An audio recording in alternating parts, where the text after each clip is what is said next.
मैंने उस टाइम उससे पूछा था, निम्बाराम उसका नाम है, वो सीकर डिस्ट्रिक्ट राजस्थान का है। मैं बोला, निम्बाराम क्या हाल है तेरे?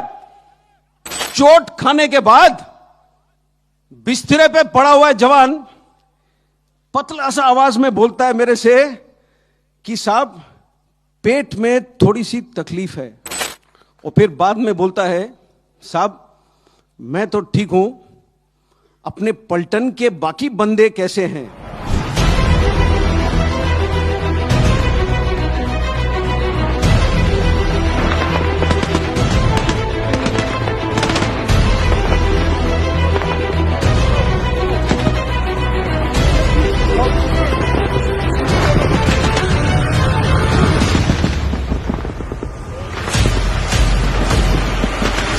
जब हमारा बंदा अस्पताल ले जाया गया हेलीकॉप्टर के अंदर, उसके पेट के अंदर के हिस्से, जो स्टमक है, जो इंटेस्टाइन है, वो पॉलीथीन बैग में साथ डाला गया। पॉलीथीन बैग में हेलीकॉप्टर के अंदर उसके साथ। तो उसको चोट इस प्रकार से आई, जो नर्स ने मुझे बयान किया था, मैं आपको बताता हूं, ये 2003 की बात है, 16 साल हो गए पूरे, 17 होने को आ रहे।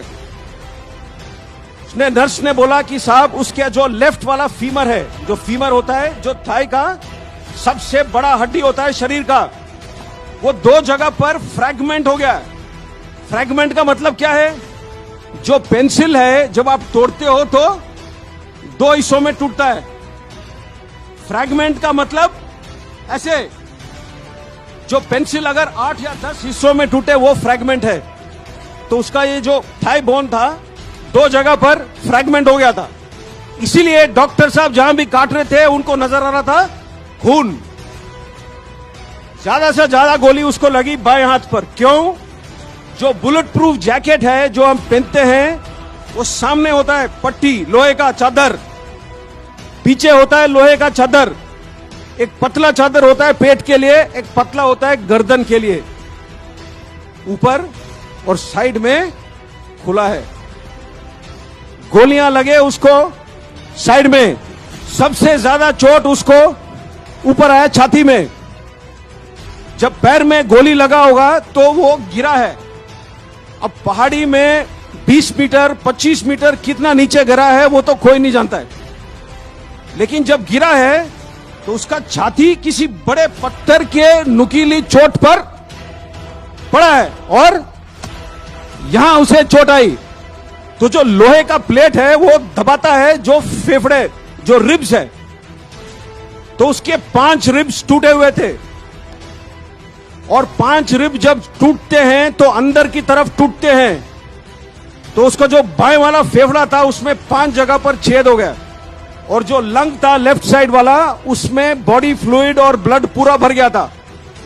ये उसके चोट थे। जब नर्स ने ये मुझे बयान किया तो मैंने नर्स से सीधा सवाल पूछा, क्या बंदा बचेगा? और जैसे डॉक्टर साहब लोग आमतौर पर होते हैं, ये नर्स ने बोला, सर मैं नहीं जानती हूं। तो हम लोग जो वर्दी पहनते हैं, थोड़े, मैं बोला ना, दिल से करते हैं हम काम, दिल से। तो मैंने अपने सोच में, मुझे यह लगा कि अगर मैं उससे बात कर सकता हूं 1 सेकेंड, तो हमारे जो 1000 जवान हैं, उनका जो मन का शक्ति है, जो दिल का शक्ति है, वो मैं उस तक भेजूं टेलीफोन के थ्रू। मैंने नर्स को पूछा, क्या मैं बात कर सकता हूं उससे? तो उसने बोला कि साहब 6 दिन हुए, इसने आज तक बात नहीं कही है। इसकी आंखें खुले तो है, लेकिन ये क्या सुन सकता है, क्या महसूस कर सकता है, क्या बोल सकता है, मैं नहीं जानती हूं। मैंने फिर भी बोला कि आप फोन का जो हैंडसेट है उसके पास रख सकते हो? तो उसने बोला हां। तो उसने फोन उसके हैंडसेट उसके कान के पास रखा। और मैंने उस टाइम उससे पूछा था, निम्बाराम उसका नाम है, वो सीकर डिस्ट्रिक्ट राजस्थान का है। मैं बोला, निम्बाराम क्या हाल है तेरे? 15 या 20 सेकंड गुजरे, कोई जवाब नहीं है। मैंने सोचा शायद वो खत्म हो रहा है, शायद वो सुना ही नहीं मेरी बात, शायद वो बोल नहीं पा रहा है। मैं फोन रखने वाला ही था अपनी तरफ से, क्यों उस टाइम तक मेरा दिल पूरा ही टूट चुका था। फोन मैं रखने वाला ही था, एक बिल्कुल पतली सी आवाज में जवाब आया। इतना चोट खाने के बाद बिस्तरे पे पड़ा हुआ है जवान पतला सा आवाज में बोलता है मेरे से कि साहब पेट में थोड़ी सी तकलीफ है, और फिर बाद में बोलता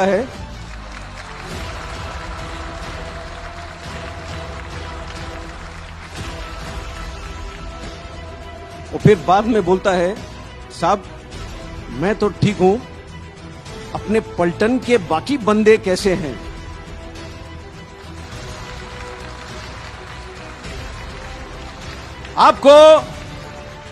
आपको कहानी सुनना है तो कहानी ऐसे सुनो, कहानी सुनाना है तो कहानी ऐसे सुनाओ।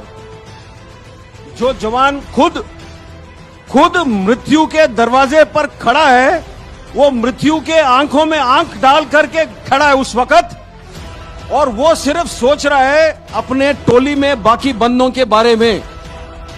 ये होता है सेल्फलेसनेस।